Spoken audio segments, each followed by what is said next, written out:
What is up, guys? Stark here. In today's character spotlight, I'm sure you guys can guess who I'm doing. I mean, obviously the thumbnail gives it away, but anyway, I'm doing Jalter. Now, she just came out on Fate last night if you're watching this video, or today, I guess, depending on your time zones. Anyway, she just came out, and I was fortunate enough to pull her, much to my surprise, but I did pull her, and I'm very happy about that. So obviously, I was going to do the spotlight for her. And I probably would have done it anyway, even if I didn't pull her, because she just came out. So I like to, I used to make it so that I would make the spotlights for the current servants, but then I kind of fell behind a little bit. But I'm trying to get back to how it used to be. So she just came out, so her spotlight is coming out right now. Anyway, she is an Avenger, the second one in the game, and a 5-star, so she will go up to level 90 and have 13,244 attack and 11,761 HP. So she ranks first overall in attack. Sorry, Q-Alter, you've been replaced oh so quickly. And then for her HP, she ranks total at 39th. So her stats are pretty solid overall, very good attack, middle of the pack in HP, but she's definitely one of the better servants stats wise, and you know, anytime you have the #1 attack in the game, you're going to be doing a ton of damage. So yeah, I'm pretty happy about it because now I have Jalter and Q-Alter, the two strongest attack stat characters in the game at the moment. So I'm going to have fun with them once I max them out, but that'll take me a little while before I get there. So if you do decide to max her out completely, she will end up with 16,498 attack and 14,885 HP. Moving on here to her Serpent Skills, she's got a very solid set of skills, the first one being Self-Modification EX. Now this is a self buff that will increase critical strength for 3 turns and increase critical star gather rate for 3 turns as well.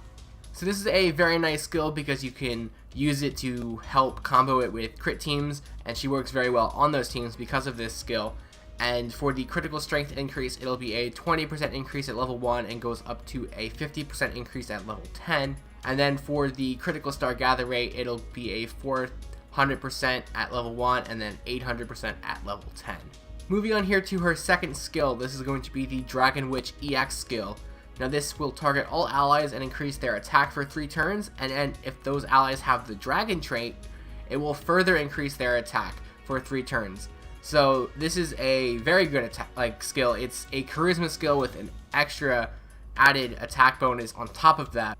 So at level 1 it's a 10% increase, and then at level 10 is a 20% increase for both effects.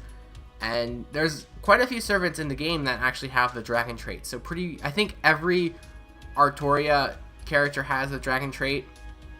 And then I know Siegfried has it, Kiyohime has it, and then the Elizabeth characters have it as well. Except for, I don't think Carmela has it, but all the other ones should have it. I think that's all the ones on global at the moment, but that's still a pretty large number of servants that have it. So, and if they don't have it, they still get at max level a 20% increase to attack for 3 turns, which is fantastic. So even if you don't have a dragon trait, you're still going to get a pretty good boost from this skill. Moving on to her third and final skill, it's going to be the Transient Dream A.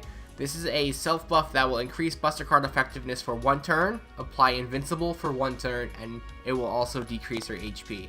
So this is a very useful skill, having a huge Buster Card effectiveness increase starting at 30% at level 1, goes up to 50% at level 10, and then you apply Invincible, which is very nice because outside of it she has pretty much no survivability whatsoever, so she's going to go down real fast. But that'll at least help, you know, give you an extra turn, and you kind of combo the skill with her Noble Phantasm, so it's very nice. It's probably her best skill, I want to say, but it's unfortunately it has a negative effect where you will lose 1000 HP. Now normally this isn't that big of a deal, but because she has pretty much no defensive skills, no survivability, losing 1000 HP is going to be a pretty good chunk of your HP that you have no way to combat, but it's definitely worth it to use this skill and get the benefits of it. Moving on here to our class skills, the first skill is the Avenger B skill. This will increase your Noble Phantasm gain when receiving damage by 18%, and then it will also decrease debuff resistance of all allies except yourself by 8%. The second one is the Oblivion Correction A, which will increase critical strength by 10%, And then her third and final class skill is the Self-Restoration Magical Energy A+. This will increase Noble Phantasm gauge 4% each turn. So moving on here to her Ascension and Skill Enhancement materials. She is an Avenger, so she needs all of the things that aren't pieces, essentially. So the dust, the Proof of Heroes, crystals, gears, feathers, talons, the Tear Stones of Blood, the Demon Heart. And then for her skill enhancement, she needs the Fangs, Bones, Seeds, Pages, Jewels, Lanterns, Horns, the Demon Hearts, and the Crystallized Lore. So it's quite a lot. I'm kind of stuck here between Q-Alter and Jalter because they both take the same materials and I don't have enough for both of them, so I'll have to pick and choose, but that's a good problem for me to have. Moving on here to her command cards and her Noble Phantasm. For her command cards, she has 1 Quick, 2 Arts, 2 Buster, which is a pretty balanced set of cards, and it works perfectly for her. The only critique, I guess, is I would rather have seen it with 2 Quick, 1 Arts, and 2 Buster, because you can throw her onto quick teams. But this is a very good set. You could still make the Buster Brave chains with her Noble Phantasm, so that's really nice.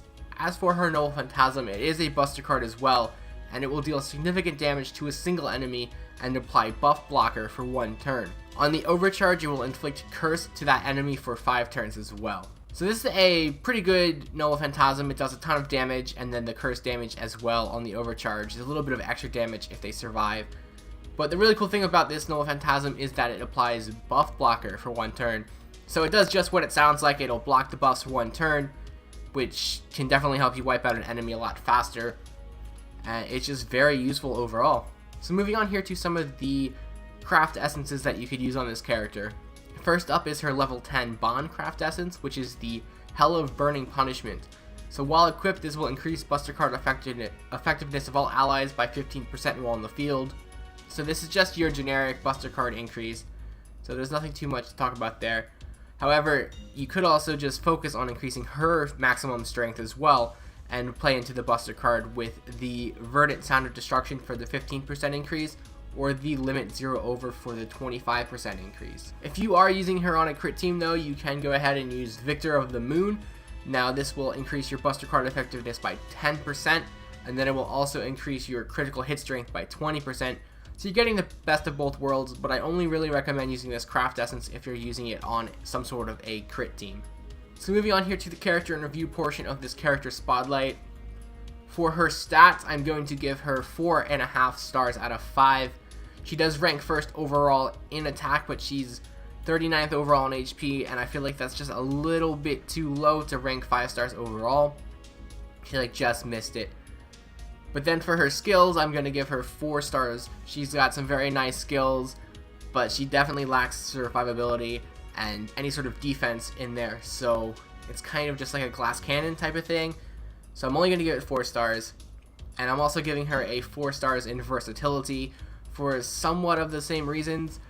You know, she's very useful, she does a ton of damage, and she's got a very nice Noble Phantasm. But again, she has no survivability, no defensive skills, so you have to kind of use a support character along with her in order to make her last long enough to be, useful. So there's a few points off there for that, but overall she still holds up very well. And she's an Avenger, so she doesn't have any weaknesses until Mooncasters come out, but even then it's not even that big of a deal. So you can put her onto pretty much any team there for that reason. As for her aesthetics, she's going to get 4 stars as well for that. I do like the character design. I like this so much more in her alter version than her regular version. But yeah, she's a cool character. I definitely like seeing her in the anime, and I'm really glad I have her. So overall, I'm going to give Jalter a 4.2 out of 5. Now, this is one of the characters where when I make the new ranking system, she's probably going to rank higher because it's divided into more categories and it'll better showcase how good she is. But with the stats and the categories I have now, I kind of have to just be consistent with what I've been doing, like I said before. So she's going to be a 4.2. She's a little bit better than that. She definitely holds up over the course of time, so don't be put off by the fact that I'm only giving her a 4.2. But I do think once I make the new ranking, it'll be a little bit higher than what it actually is right now. So thanks for watching, guys. I'm going to leave you here with her Noble Phantasm, and I will see you guys tomorrow. た魂の宝庫ラグロンド